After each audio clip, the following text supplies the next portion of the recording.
The 6 to 7 Figure Show, episode 52. Let's hit it. Broadcasting from the Valley of the Sun outside Phoenix, Arizona. This is the 6 to 7 Figure Show. Tired of working so hard and having no time? Take your six-figure practice and turn it to a thriving seven-figure enterprise.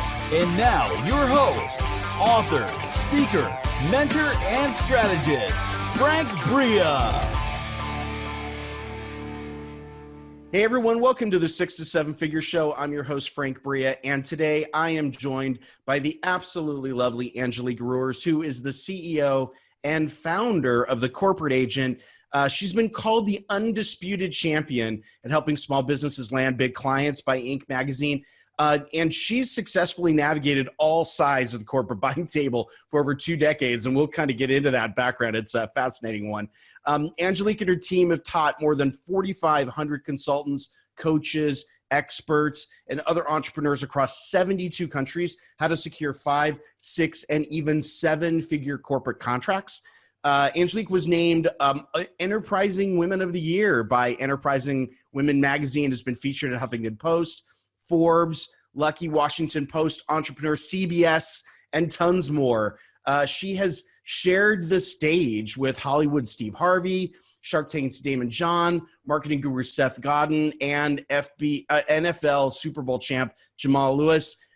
She has built her company on the belief that business and not governments change the world. And when socially conscious entrepreneurs are empowered to help transform larger companies from the inside out, the positive ripple effects are just beyond measure. So, Angelique, welcome to the show. We're so thrilled to have you here. Thank you. It's so good to be here. It's good to see you.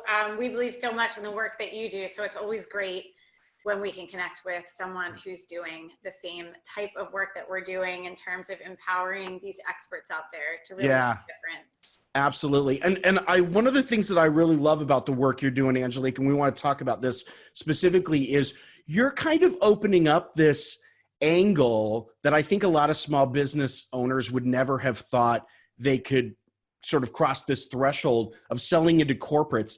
Why do you think this doesn't sort of show up on their radar screen initially?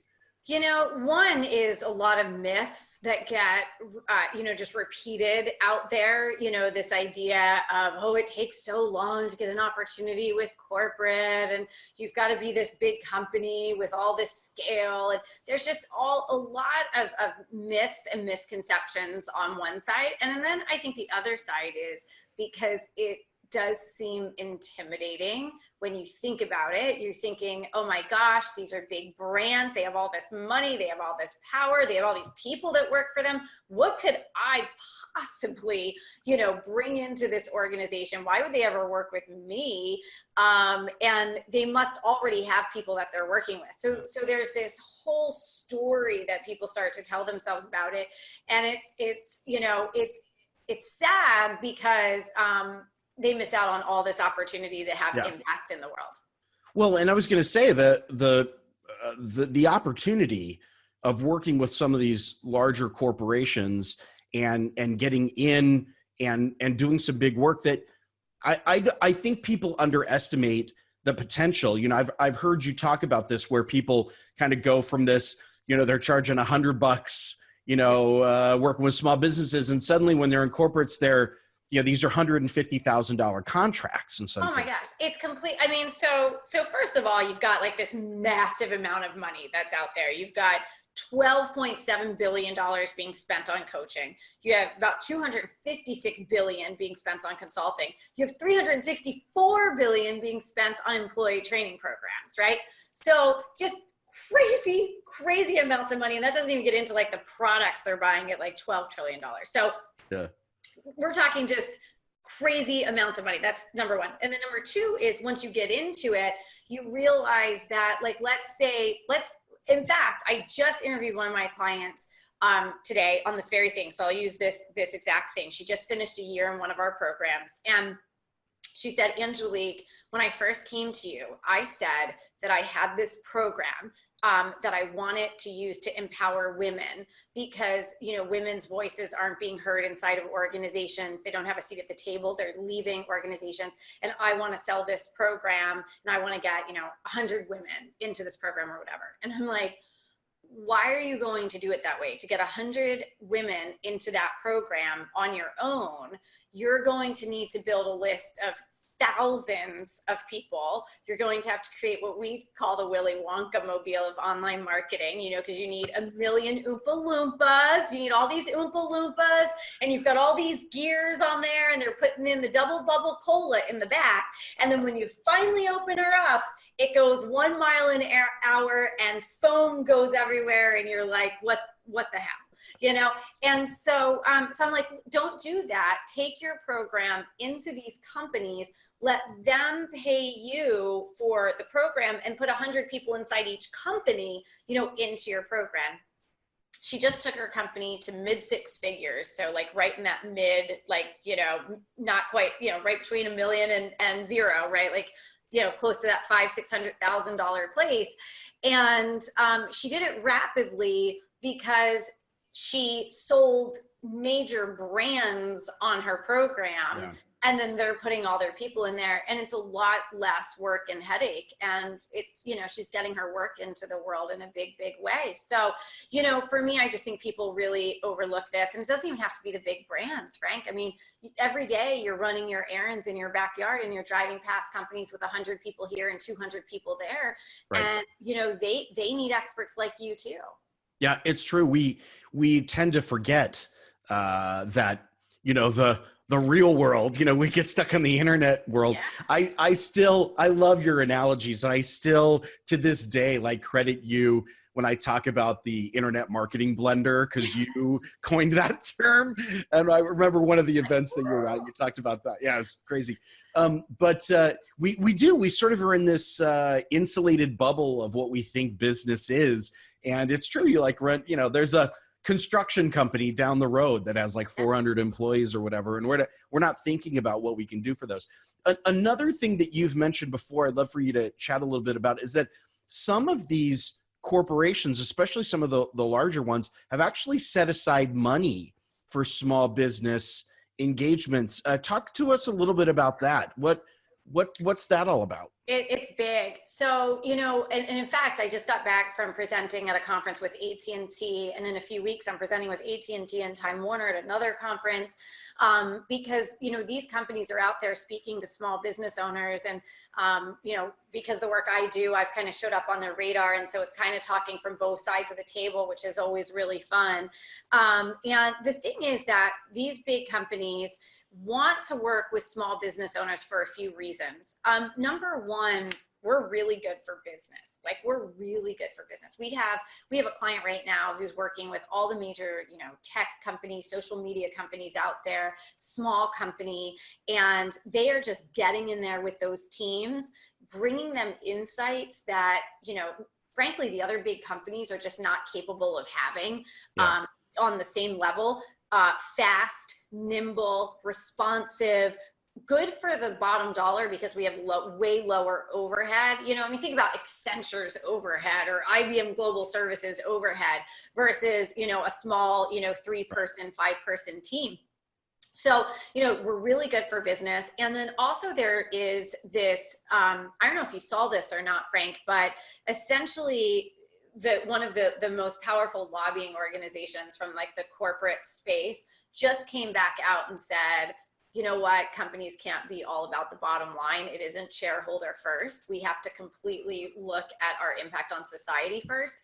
And so now there's also this really strong push to work with women-owned business owners, minority business owners, veteran business owners, LGBTQ business owners, disabled business owners, disadvantaged business owners, and in a way that isn't any longer just about meeting some quota. Yeah. But realizing that by having those voices represented, you don't have companies going out there and missing their voice not resonating, because the voice of these companies has to resonate. You know, buyers today of both, I don't care if you're a B2B customer or you're a consumer, when you buy products and services, you want a degree of authenticity there. And so it's about a lot, but they set aside tremendous amounts of money specifically to work with small business owners, women business owners, veteran business owners. And even if they haven't set aside money to buy your particular product or service, those same people are great champions for you inside the company to make the introductions. And then you can create that advocacy framework inside the organization. You have people really fighting for you. Yeah. I did see that announcement, and I was fascinated by it because it's sort of a game changer to move away from this sort of profit and a much more socially conscious mindset about buying and about, buying services from, small businesses like us, as well as what their impact on the world will be.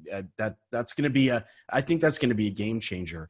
Let's address sort of the big elephant in the room for corporate sales, which is this: how do you even get access? Like, I think a lot of small business owners are thinking, well, the reason I don't do this is because I don't know anyone in this space. I don't know how you would do this. The Wonkamobile sounds awful, but it's the only thing I know.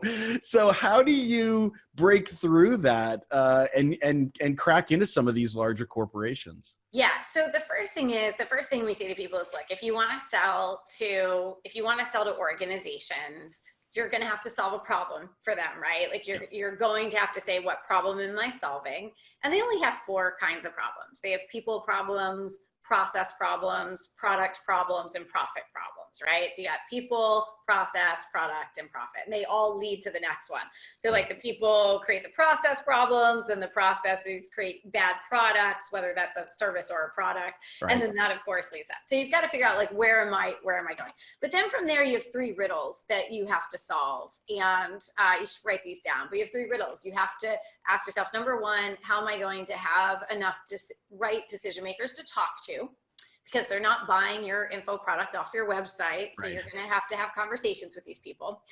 So how am I having enough right decision makers to talk to is number 1. Number 2, how do I get them to want to talk to me? Because none of us want to be a salesperson. None of us want to be like constantly calling and harassing and being that like used salesman and like, showing up their office, banging on their door. Nobody wants that. Everyone, like, you want to be invited in. So how do you get them to want to talk to you? And then the third problem you have to solve is, how do you make sure you're always having the right conversations at the right time with the right people? So those are the 3 things. If you can crack the code on those 3 problems, then you can sell to these companies until the cows come home. And the first question is, how do you have enough of the right decision makers to talk to? And most people are playing, even if they're in this space, Frank, most people are playing in like a petri dish size pool of prospects. The way that you get to them is through proximity. You cannot do this through cold outreach. It's miserable to do this through cold outreach. If you basically want to feel really depressed and unsuccessful, then do this through cold outreach, or worse, do it through inbound. Focus on, social media posts and, things that attract them to you. And then, wonder where all your clients are because they're all in meetings and conference calls and they don't have time to read your newsletter. Right. Or attend your 2-hour webinar. Yeah. Exactly. So you really do this through proximity, but today you don't have time to go out and really create this on your own. So you have to leverage centers of influence. You have to leverage industry associations, trade associations, the big conferences, the business journals, the trade publications. And, they're all just as desperate to have their funnel full of great content and great expertise because that's the business that they're actually in. So their subscribers and their members, they have to continuously fill that pipeline of great content and great expertise. So you really have to do it through those organizations. If you wait for them to find you, you're going to be at that median number of $44,000 a year or less. And that's top line. That's sad. And that's where we have about 85% of self-employed experts out there. So that's sad. So you've got to do it through the proximity. You've got to get face-to-face, even through virtual stuff like this where there's video. where you can do virtual executive roundtables with these groups and things, but you have to have proximity.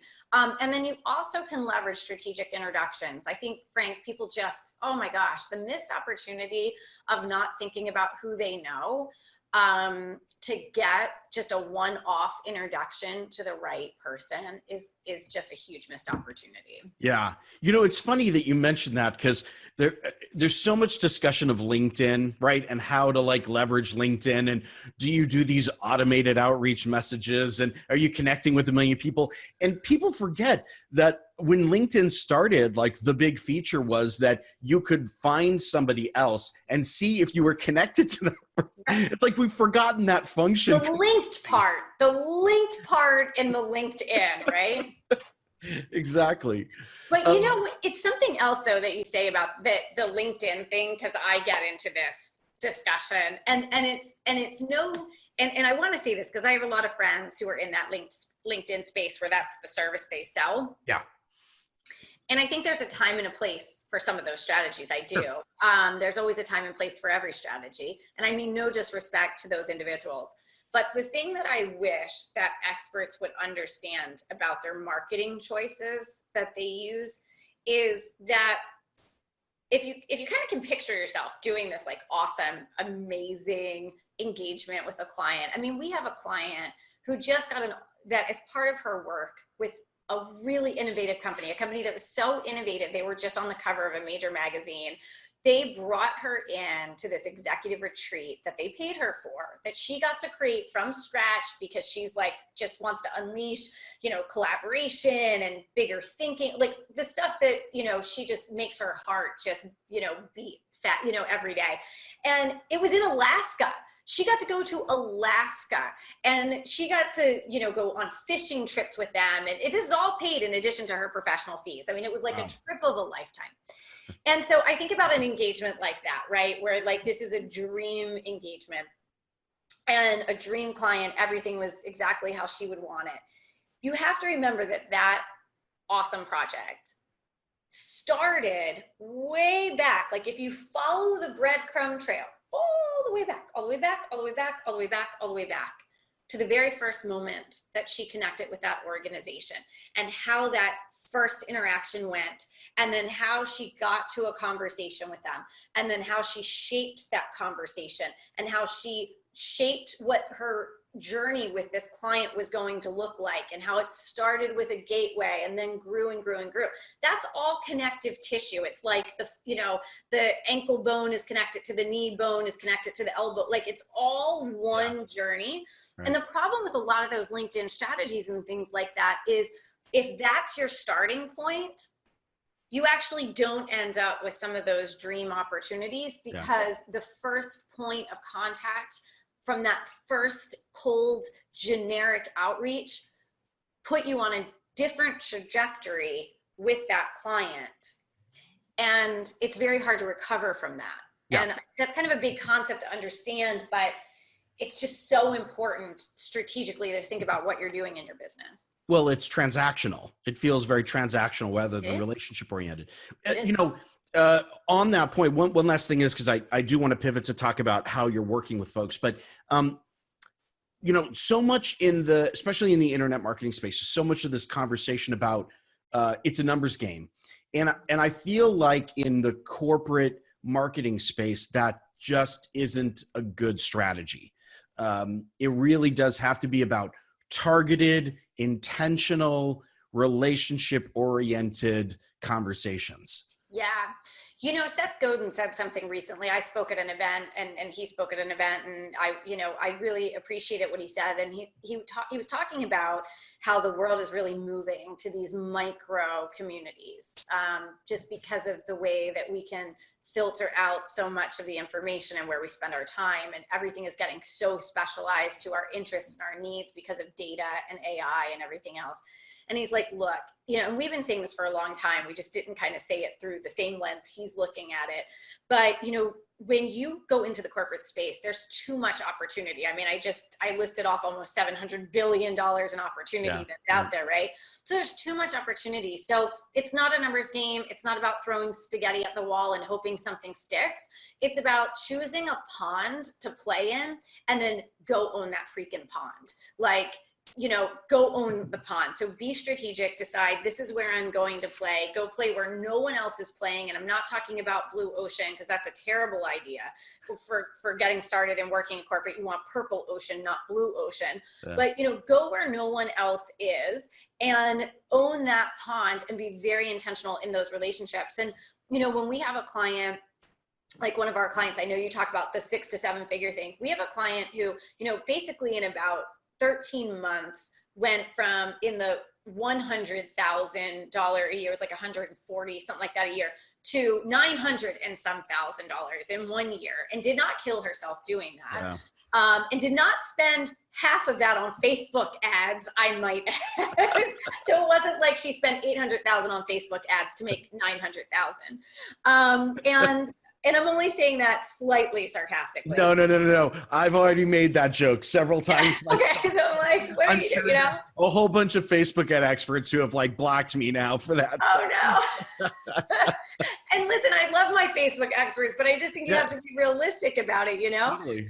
But, you've got, you do that by playing in a pond and really owning that pond and building those relationships, because typically one client, if you're doing this right, one client is going to, there's really no reason to ever have a corporate client. Please hear me on this, guys. There's no reason to have a corporate client that's not spending on the small side $100,000 a year with your company.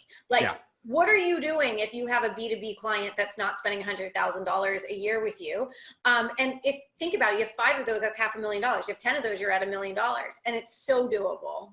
Yep. That's great insight. I love that. I could preach that all day, but let's get to the good stuff. Let's get to the stuff, the work you're doing, because you actually work with small business owners to find these corporate engagements, and mentor them through the process of becoming essentially a corporate service provider. Walk us through that process. How do you typically work with people to help them make that shift? Yeah, we cracked the code on this a few years ago.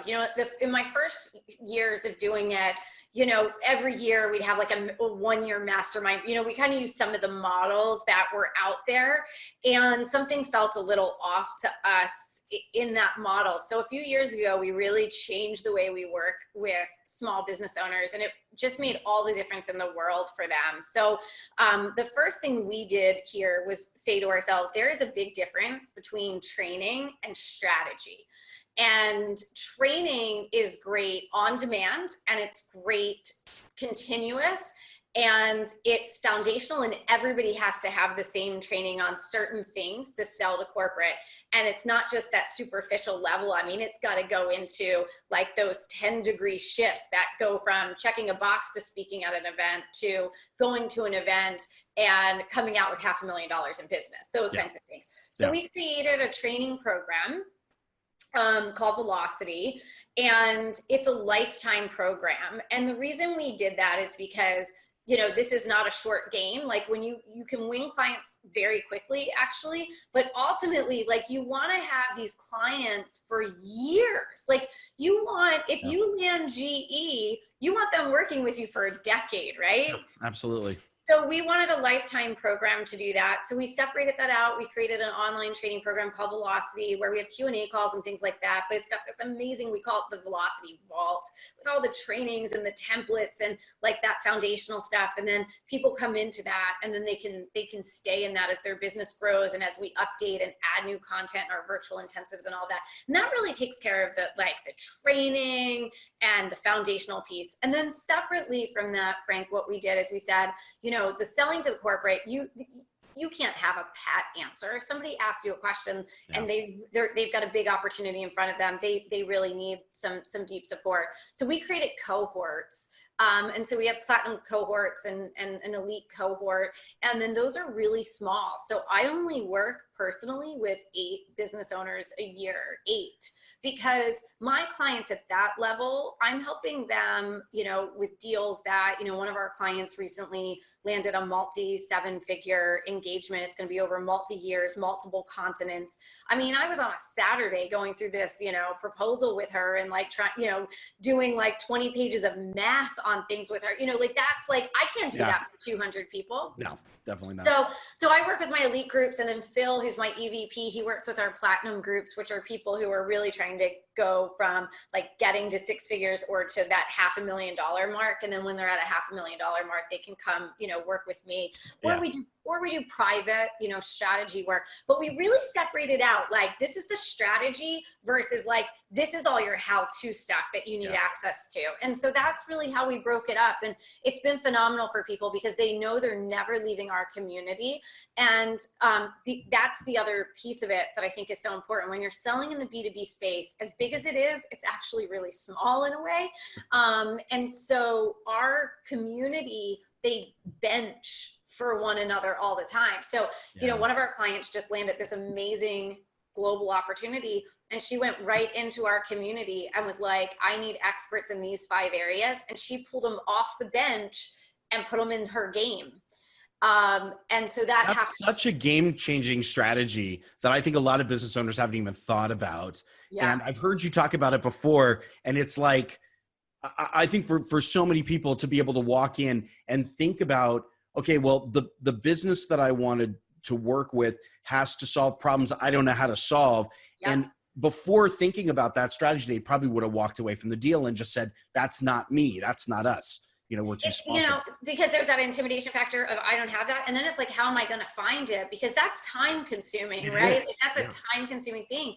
So people just go right into the network, and they know that everybody in our community has gone through the same training. They all understand the same lingo. They all understand really how you serve a client. And so and we have a very high standard of that community. And so they feel really confident going in there, grabbing those folks, and then putting them in. And that's the analogy. I'm a sports fan.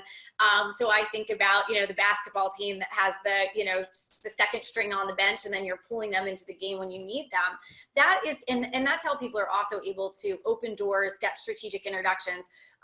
We have people landing major speaking opportunities. In fact, one of our clients just got a huge speaking opportunity because another member of the community was invited to speak at a conference, was already speaking at another major conference, and said, I know another expert in this area. He's amazing. He went there, and then he landed 2 clients. So that community for us is, I mean, there's gold in that community. And that's a valuable network asset. The other thing I'd say is, so you've done a really good job as you're describing it. And of course, I know a little bit about your business directly, so I can speak to a little bit of it. The scalability you've created with velocity, with the content that you do, the templates that you have. I think a lot of people try to do that in their business. You know, they'll have lessons and training and things, but and I know you didn't bring this up, but I think it's worth mentioning. The content you have, the templates that you have, they are like gold in and of themselves. Like I've snuck a peek at some of this stuff, so I know what you're doing. Like the email templates, the outreach templates you do, I've seen your, we talked a little bit about having an executive roundtable, how you lay out that process. You've got the detail to actually allow people to execute on this. And I think a lot of folks in our industry are kind of used to training being a little mealy mouthed and kind of soft skill stuff. And you've cracked the code. I think when you say you guys have cracked the code, it's obvious when you look at the templates because you're actually able to implement off of that. Yeah, we really, I mean, I think, so we've got really clear about 5 years ago on what we wanted our brand promises to be. We were really influenced by the scaling up world and and that whole idea of what we wanted brand promises to be. One of the things I said right away about our brand promises was that I wanted to curate big business experiences for the small business owner. And, I came out of corporate. I was a corporate decision maker. I wasn't in procurement, which no slight to procurement, but I was like an actual corporate decision maker because we were on the business side. I was working directly with the CFO, the CIO, the CEOs, like helping them make their decisions on experts we were bringing. Only people who have actually sold to corporate get that joke. Yeah, right. Yeah, not procurement. And so, I hired hundreds hundreds and hundreds of outside experts, Yeah. didn't hire hundreds. And I was also doing business development in the corporate world. So, when I'm at Northrop Grumman, I'm working, as we're going out there building, engagements with the government and things. So when I created the content that we created in Velocity, I have a very high standard. I mean, I am, the nice way that people say it about me, which I appreciate that they're gender neutral on this, is that I'm exacting, that I'm an exacting individual. It's a nice way of calling me a control freak. But here's the thing though, Frank, and I think I've been so pissed off over the years when I've made investments in things and I get it and I'm like, this is a joke. Like, what would you get this free on the internet, Right. And so I just think business owners deserve better than that. And also when you're selling to B2B organizations, you've got to take your business seriously. The devil's in the details. Yeah. And, we want our client. I really do believe that business owners are what change the world. We have a whole new life cycle to employees today. People leave companies when they have that sort of conscious awakening, and then they leave, but they have this opportunity to go back in and transform these companies. Yeah. And I want them to have the tools to do it, but we have cracked the code. I appreciate you mentioning it. And we take a lot of pride in what we've done with this. And we're always trying to make it better. It's something that, I work a lot because I care about it a lot.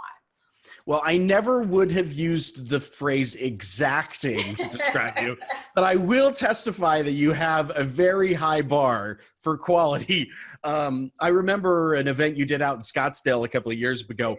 It is, to me, still the high bar, the high watermark for events. You put on quite an impressive event, and I don't mean that just from a showy perspective. Thank you.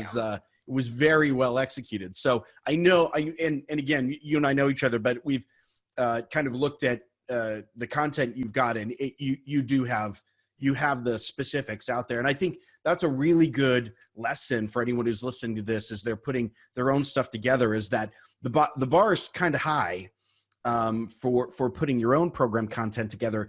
And as much opportunity as there in corporate, you can't go into a corporate engagement half-assed. Like you really do have to have your stuff together. They'll eat you up and spit you. They'll sometimes eat you up and spit you out, even when you have your stuff together. I remember I had a contract with JP Morgan Chase for a while, and man, those guys will eat you up. Oh yeah, the financial groups. I mean, they can be really, really challenging. Yeah, exactly. Sure. A tip I know a lot of your listeners, a lot of the folks who follow you want to create that scale in their business. And there was a time where I kept sort of failing at that because I had this idea. Well, I watched what other people were doing, and I kept trying to think like, oh, you have to have these steps. You have to have these steps. You have to have these steps. And, depending on what you're doing, like what your expertise is and your teaching, not everything is exactly sequential. Different people are starting at different places. Different pieces are going to fit together differently. And once I kind of blew up this idea that when you create a scalable, program and you're building that scale and you want it to have endurance, lasting power, and not have to constantly, so LinkedIn made a change, and so now I have to blow up this, or Facebook ads made a change, so now I have to change my system that I'm teaching. You really want to think in terms of a system of systems. You want your programs, if you're trying to scale them, to have some flex in them and not build, some program that the second you realize you're missing something, now the whole system's out of whack. And I think once I figured that out, it made it a lot easier to teach what we were teaching. And more importantly, Frank, to teach people how to think. Yeah. Right? Because if you're out there looking for a program that, you don't have to do any thinking, you probably are going to get a mediocre result. So you want to look for people who teach you how to do strategic thinking and realize when and how to apply certain strategies to get the results you want, because everything you do in your business is a tennis match. When you hit that ball over the net, you don't know how it's going to come back. So if you're flipping through a notebook going, well, now what do I do? Now what do I do? What you need to be able to do is say, okay, let me understand what's happening. why it's happening, and then I can go to the right strategy now to fix that thing in my business. When you take that kind of approach, you're suddenly at a whole new level of sort of entrepreneurial maturity. And I think that gets overlooked in the small business space. Absolutely. Strategy over tactics. I couldn't agree more. Always. Absolutely. Angelique, unfortunately, we are out of time, and I know you're super busy. I really appreciate you spending time with us today. This has been amazing. I hope that anyone who's listening to this, who's in the B2B space, who hasn't considered corporate, is considering it now. I've spent a lot of time in this area, and I know the opportunities are there. And I will tell you, Angelique and her team have literally cracked this code. They really know what they're doing. So thanks so much. Last question for you, Angelique. For those folks who are listening that feel inspired now to maybe go in this direction, what's a great way for them to connect with you and your team or to get started down that path? That's awesome. We actually set up a special link for your community, Frank. So it's the corporateagent.com/Frank Bria. So thecorporateagent.com/Frank Bria. And there you will find a killer resource to help you envision exactly what those $100,000 engagements look like. There's a resource with 7 different $100,000 packages. If you are already working with corporate, you want to look at those because you're probably missing some offerings that you could add to what you're doing. If you're just getting started, it's going to take that mystery out of what the hell am I selling? So it's a great resource at thecorporateagent.com/Frank Bria. Thanks. That's amazing.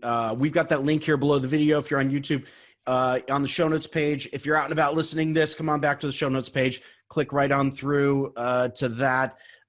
That's so amazing because reflecting back to something you had said before, if you're working in corporate or you're doing B2B, actually, if you're doing B2B at all and you can't figure out a way to land that $100,000 a year engagement, you're clearly missing an opportunity. So there's a bunch of them there, 7 of them right there. So thanks so much for that. That's terrific, Angelique. And thanks so much for being with us today. Thank you. This was awesome. Yeah, absolutely. A lot of fun. And thank you for being with us on this episode of the 6 to 7 Figure Show. I'm your host, Frank Bria. Really, if you're in the B2B space, you should be considering corporate as one of the opportunities. If you're lost, go on through and take a look at Angelique and her team, the stuff they put together. I really think you can find some inspiration in that and get started down that path. So thanks so much for being with us, and we'll see you next time. Take care. Bye-bye.